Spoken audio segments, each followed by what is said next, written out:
Hello friends, welcome to our channel. Already మీరు మా Bengaluru to US videos చూస్తూ ఉన్నారు. సో ఏంటంటే ఒకటేమో రైతు బిడ్డ నిర్మలారెడ్డి ఛానల్లో పెట్టా, ఒకటేమో నిర్మలారెడ్డి కార్నర్లో పెట్టాను అనమాట. ఇది దాని కంటిన్యూషన్ వీడియో. ఇప్పుడు ఏంటంటే మేము లండన్లో ల్యాండ్ అయ్యాం. సో మాకేంటంటే బెంగళూరు టు లండన్, లండన్ నుంచి మళ్ళీ న్యూయార్క్ అనమాట. సో ఇక్కడ ఏంటంటే ఒక 3 అవర్స్ ఏమో లేఓవర్ ఉంది. 3 అవర్స్లో మనం ఈ ఫ్లైట్ నుంచి ఇంకొక ఫ్లైట్కి మారేదానికి అక్కడ లండన్ ఎయిర్పోర్ట్లో అయితే చాలా టైం పట్టింది. ఎందుకంటే మనం ఫ్లైట్ దిగాక ఇంకొక ఇంకొక ఫ్లైట్ దగ్గరికి వెళ్ళాలంటే ట్రైన్లో ఎక్కాలి, దిగాలి, మళ్ళీ ఎక్కువ లిఫ్ట్ యూస్ చేయాలి, అటు వెళ్ళి ఇటు వెళ్ళి చాలా టైం పట్టింది. కొంచెం కొత్త వాళ్ళు అయితే కనుక, అంటే మాలాగా మొదటిసారి వెళ్ళిన వాళ్ళకైతే కొంచెం కన్ఫ్యూజన్గా కూడా ఉంది. సో అక్కడైతే ఏంటంటే అక్కడ చెప్తారు ఎవరిని అడిగినా కూడా. అది కాకుండా మనకు బోర్డులో డిస్ప్లే అవుతుంది అనమాట మన ఫ్లైట్ ఎక్కడ వస్తుంది, ఏ లేన్లో వస్తుంది, లేన్ అంటారా, ఏమంటారు, A1 C1 అలా ఉంటుంది అనమాట. అక్కడ ఎక్కడ వస్తుంది అనేది మనకు అక్కడ కనిపిస్తుంది. సో ఇప్పుడు మనం వెళ్ళాల్సిన ఫ్లైట్ అయితే ఇంకొక పక్క వస్తుంది అనమాట. సో ఇప్పుడైతే మనం ల్యాండ్ అవుతూ ఉన్నాం. సో ల్యాండ్ అయిపోయాం. ల్యాండ్ అయిపోయిన తర్వాత దానికి పార్కింగ్ దొరకలేదంట మా బస్కి. మా తెల్ల బస్కి పార్కింగ్ దొరక స్లోగా వెళ్తూ ఉంది. సో పక్కన ఎయిర్పోర్ట్లో బస్సులు వెళ్ళడం కూడా మనం చూడొచ్చు.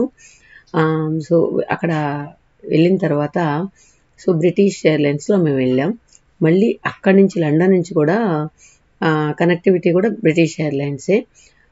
సో మొత్తానికి ఫ్లైట్లు వెళ్ళడం రావడం అవన్నీ చూస్తూ కూర్చున్నాము. సో మేమైతే ఒక దగ్గర వెయిట్ చేసాము. తర్వాత మాకేంటో డౌట్ కూడా ఉంది, ఏంటి ఇక్కడ కాదు కదా అని.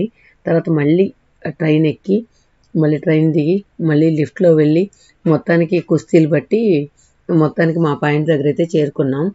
సో ఇక్కడ లండన్ ఎయిర్పోర్ట్ ఏంటంటే చాలా ఓల్డ్ ఎయిర్పోర్ట్ అనుకుంటా, కానీ అంత బాగాలేదు. మన బెంగళూరు ఎయిర్పోర్ట్ సూపర్గా ఉంది కదా. సో దాన్ని చూసిన తర్వాత ఏ ఎయిర్పోర్ట్ కూడా నచ్చట్లేదు అనమాట. సో ఇది చాలా ఓల్డ్ ఎయిర్పోర్ట్ కాబట్టి వాటిని అలాగే వదిలేశారు. తర్వాత ఇక్కడ లోపల విండో షాపింగ్ చేస్తానని చెప్పి పూజీ వెళ్ళిందనమాట. సో ఇక్కడ ఏం మనం కొనేంత లేదు, మొత్తం చాలా ఎక్స్పెన్సివ్గా ఉంటాయి. అంటే మన డబ్బులతో కంపేర్ చేసినప్పుడు అలా అనిపిస్తుంది, కానీ వాళ్ళకైతే నార్మల్గా అనిపిస్తుంది అనమాట. సో మొత్తానికి అయితే ఇక్కడ ఏదైనా కూడా మనం తీసుకుంటే కనుక క్వాలిటీ ఉంటుంది అనిపించింది. సో ఇక్కడ చూడండి, చిన్న చిన్న హ్యాండ్ బ్యాగ్స్, షూస్, ముత్యాల షూస్, ఇవన్నీ కూడా మనం చూడొచ్చు. తర్వాత ఇక్కడ ఎక్కువగా హ్యాండ్ బ్యాగ్స్ చాలా బాగా అనిపించాయి మాకు. తర్వాత కొన్ని బట్టలు బాగున్నాయి, కానీ ఇవన్నీ కూడా మన డబ్బుల్లో కన్వర్ట్ చేసినప్పుడు 30,000 40,000 అలా ఉన్నాయన్నమాట. సో నేనైతే 4-5,000 వరకు ఓకే, దానిపైన అయితే వద్దు అని చెప్పా. సో పూజ చూస్తూ ఉంది.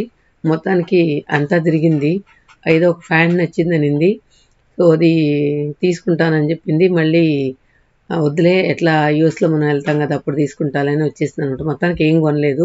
ఇది మొత్తం జూట్తో చేసింది అనమాట. హ్యాండ్ బ్యాగ్ కానీ, షూస్ కానీ, తర్వాత బ్యాగ్ కానీ, చిన్న చిన్న పౌచెస్ కానీ అన్నీ కూడా జూట్తో చేసినవి. సో చాలా బాగా అనిపించాయి.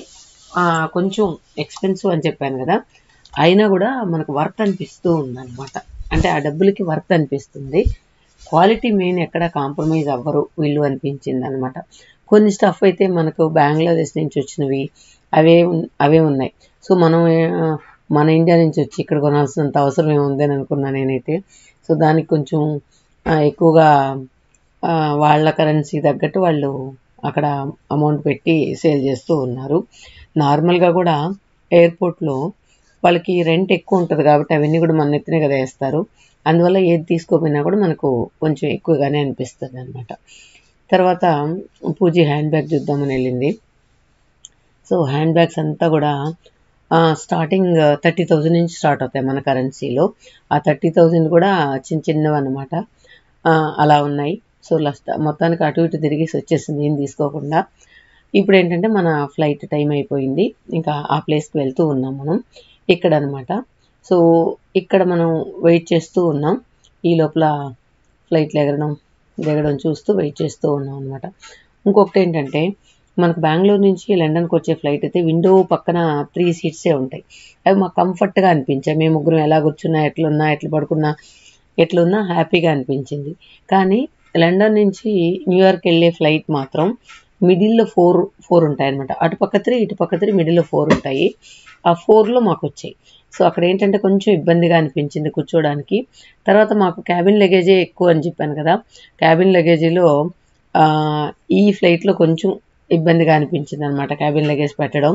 సో ఎక్కడ ఖాళీ ఉంటే అక్కడ పెట్టేసాం. మొత్తానికి వాళ్ళు తీయమన్నప్పుడు చూద్దాంలే అని. కానీ అక్కడ ఎవరు మా సీట్ల మీద మేమే లగేజ్ పెట్టుకోవాలన్నట్లు ఏం లేదు. వాళ్ళ సీట్ల దగ్గర వాళ్ళు పెట్టుకున్నారు, పక్క దానిలో కూడా పెట్టేసుకున్నాం అనమాట. సో వాళ్ళు అక్కడ కూర్చునే వాళ్ళు ఏంటంటే అక్కడ ఎయిర్ హోస్టెస్ సర్ది ఎక్కడ ఖాళీ ఉంటాయి అంటే కొంతమందికి లగేజ్ ఉండదు కదా, సో అక్కడ సర్ది పెట్టారు. మొత్తానికి ఆ ఫ్లైట్లో మొత్తం మీద మాదే లగేజ్ ఎక్కువ అనిపించింది.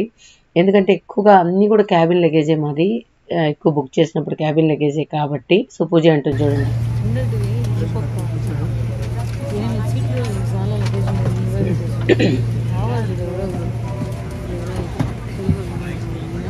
ఇది బెంగళూరు నుంచి లండన్ వచ్చిన ఫ్లైట్ లాగే ఉంది. కాకపోతే ఎందుకో నాకు ఈ ఫ్లైట్ కొంచెం నచ్చలేదు మిడిల్ సీట్ల వల్ల. అందువల్ల కొంచెం ఇబ్బందిగా అనిపించింది. కాకపోతే మేము రాత్రి చూడకుండానే న్యూయార్క్ చేరిపోయాం.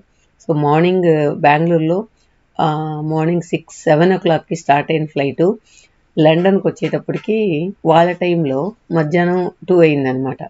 అంటే మనకు అక్కడ ఈవినింగ్ అయిపోయి ఉంటుంది. మళ్ళీ అక్కడి నుంచి న్యూయార్క్ వచ్చేటప్పటికి అప్పుడు సాయంకాలం అయింది. మొత్తానికి ఒక నైట్ని మీ డే లాగే అనిపించింది అనమాట మాకు. సో ఇక్కడ ఏంటంటే న్యూయార్క్లో ల్యాండ్ అయిపోయాం.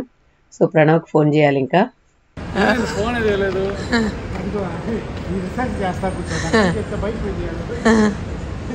ఇక్కడే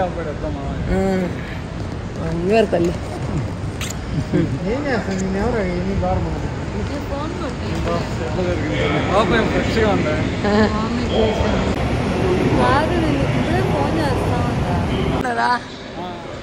అమెరికాలో అడుగు పెట్టా రైతు పెట్టా నేను జస్ట్ ర్యాండమ్ ఆపా మేడం. ఎంతసేపు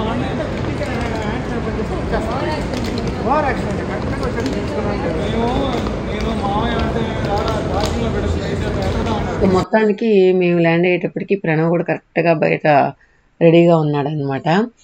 సో పూజీ లోపల వైఫై వేస్తుంది, అన్నయ్యకి ఫోన్ చేసి వస్తాను లోపలికి వెళ్ళింది. అంత లోపలికే మా అత్తమ్మ వాళ్ళ అన్న కొడుకు ప్రణవ్ ఇద్దరు వచ్చి రెడీగా ఉన్నారనమాట. ఇంకా వాళ్ళు లగేజ్ అంతా సర్దేసి ఇంకా మా జర్నీ స్టార్ట్ అయింది. ఇక్కడి నుంచి ప్రణవ్ ఉన్న ప్లేస్కి 2 hours పడుతుందంట కార్లో. సో 2 hours, ఈ 2 hours మళ్ళీ జర్నీ చేయడానికి కొంచెం బద్ధకంగా అనిపించింది. ఏంటంటే దాదాపు 20 hours ఫ్లైట్ జర్నీ చేసి వచ్చి మళ్ళీ 2 hours అంటే వామ్మో అనిపించింది. ఇప్పుడైతే టైము 8:30 అవుతుంది. ఇందాక మనకు 8:30లో కూడా పొద్దుందన్నమాట. సో ఇక్కడ ఏంటంటే ఆల్మోస్ట్ 9 o'clock వరకు కూడా పొద్దుపోవట్లేదు. ఇప్పుడైతే 10:30 అవుతుంది. మనం ఆల్మోస్ట్ రీచ్ అయిపోయాం. సో మధ్యలో అన్న దారులు తప్పిపోయి మళ్ళీ రౌండ్లు కొట్టి మళ్ళీ వచ్చారు. ఒక్క లేన్ మిస్ అయినామంటే మళ్ళీ మనం చాలా దూరం వెళ్ళి రిటర్న్ తీసుకోవాలి.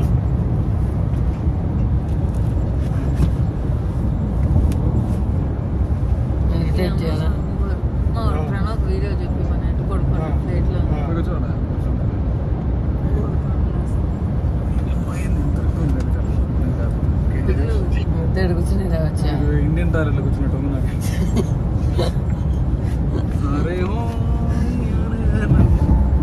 ఈ కార్లో అయితే బ్యాక్ సీట్లు కొంచెం కంఫర్ట్ ఉండవు, ఫ్రంట్లో అంతా రెక్లైనర్స్ లాగా ఉంటాయన్నమాట. అదే ప్రణవ్ అంటూ ఉన్నాడు.